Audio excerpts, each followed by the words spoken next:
Franzosen in Feuergefechte und Hinterhalte. Es ist ein Krieg im Namen des Friedens. Tagab östlich von Kabul an der Grenze zu Pakistan. Monatelang haben zwei französische Journalisten die Truppen begleitet, eingebettet, also unter Kontrolle der Militärs. Das Kommando hat Hauptmann Pascal. Hier gibt es 4 Täler, die sich 10 bis 15 Kilometer tief nach Osten ziehen. Die Täler sind Rückzugsgebiete der Taliban. Man muss verstehen, dass der Feind hier schwer zu greifen ist. Es geht um Einflusszonen. Hinter der Straße ist kein Taliban-Gebiet, aber man kann sehr wohl sagen, hinter der Straße gibt es Taliban. Der Stützpunkt Tagab wird von Amerikanern und Franzosen gemeinsam betrieben. Pascal und seine Truppe arbeiten tagtäglich mit den US-Spezialeinheiten zusammen.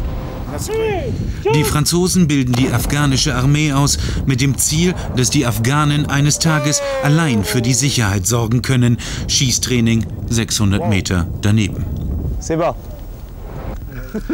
Viele der Soldaten waren früher auf Seiten des Feindes. Warum kämpft ihr nicht mit den Taliban?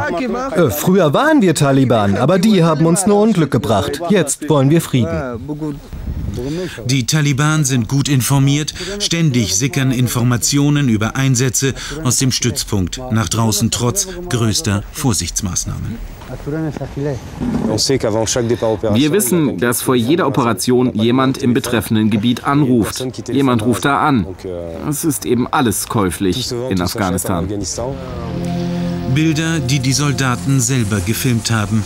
Das Ende eines Hinterhalts in einem Dorf. Die Taliban hatten 5 Soldaten der afghanischen Armee massakriert.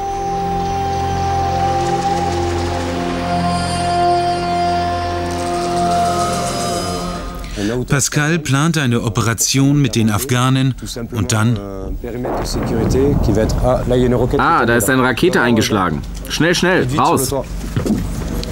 Es ist das 20. Mal in knapp 3 Monaten, dass sie beschossen werden.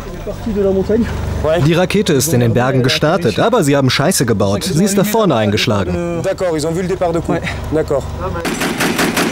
Die Amerikaner feuern massiv zurück, um die Taliban abzuschrecken.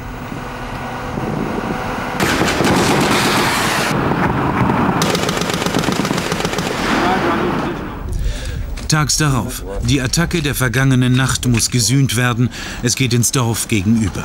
Sanitäter Claude weiß, dass er es mit einem sehr speziellen Feind zu tun hat.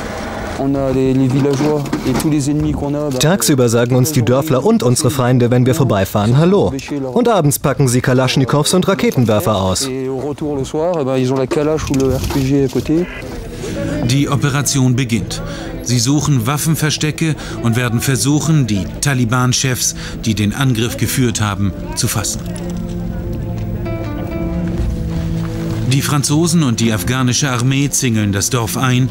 Die Amerikaner und die afghanische Polizei durchsuchen die Häuser.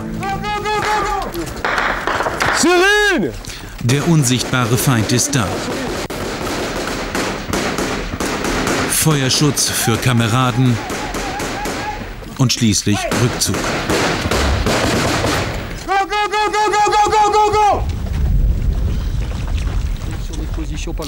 Aufklärungsdrohnen unterstützen die Truppen am Boden. Am Ende werden 9 mutmaßliche Taliban der afghanischen Polizei übergeben.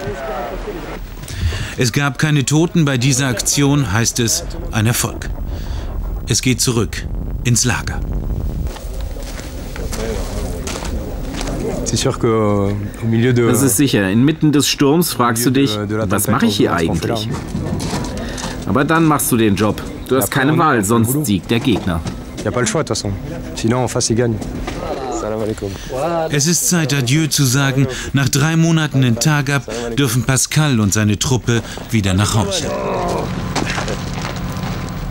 Bislang sind 14 Franzosen in Afghanistan gefallen im Krieg für den Frieden. Pascal ist gerade Vater geworden. Heil nach Hause zu kommen, ist für ihn ein besonders schöner Sieg.